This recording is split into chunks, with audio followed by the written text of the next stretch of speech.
Hi everyone, today we're joined by Guy Remond, who is a non-exec director, investor and entrepreneur. And Guy has over 20 years experience in the tech, software and consulting and advisory industries.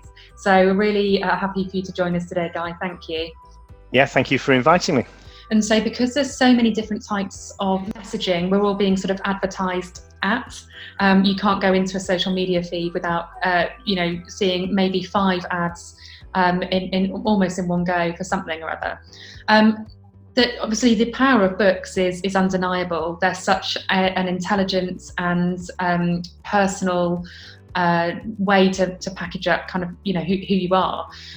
When it comes to blogs in particular, you found a way to make blogs so personal to the people writing them as well as the company itself. Like you say, probably it comes down to culture. What do you say to people who are treating blogs almost as a quick, let's just get something out there? Do you think there's a better way of going about it?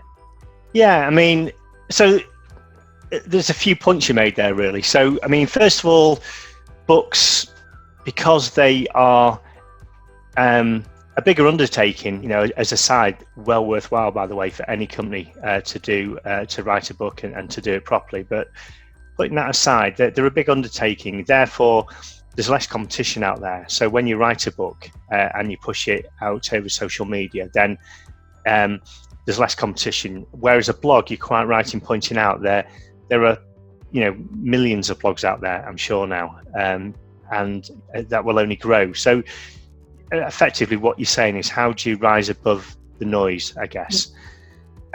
So there's 2 ways. The obvious way is to, when you write the blog, is to just to make sure that it's of good quality. So we had a process, when someone wrote a blog, at least 2 other people read it and checked it for the quality and checked it just to make sure it was, the grammar was relatively good. A blog doesn't have to be perfect, by the way, but you want it of a certain standard in terms of the grammar and the way it's written. But the most important thing is that it has to be technically correct in my world, from a software and engineering point of view, and I guess technically correct in other industries as well. So I think if you do that and then you push it out there, you'll gain a reputation, you'll build that up over time, you'll gain a following, or the individuals will gain a following. And because the individuals gain a following, your company gains a following. And that's a key point I'm going to keep mentioning that all the way through, because this is the important thing. By building personal brands, you will build your company.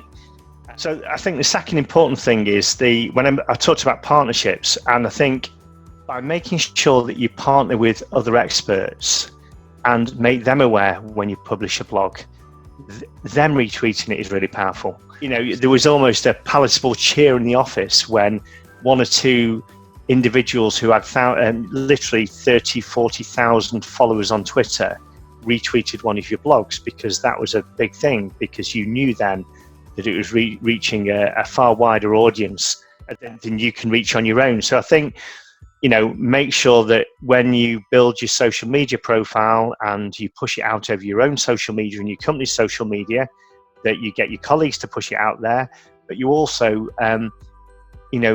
build that relationship with your partner companies to push it out there as well. And I think if you do that, then very quickly you build credibility, and it's all about building credibility. And the whole blog thing is for me, really, your results don't happen in any massive way for the first 6 months, and you've just got to you keep pushing it out there. You've got to have faith, but it does work. If you're putting stuff out there that interests people, then they will read it and you will build a following, but it'll take a little bit of time to do that. So you need to put the groundwork in, and honestly, 6 months to 2 years makes a huge difference.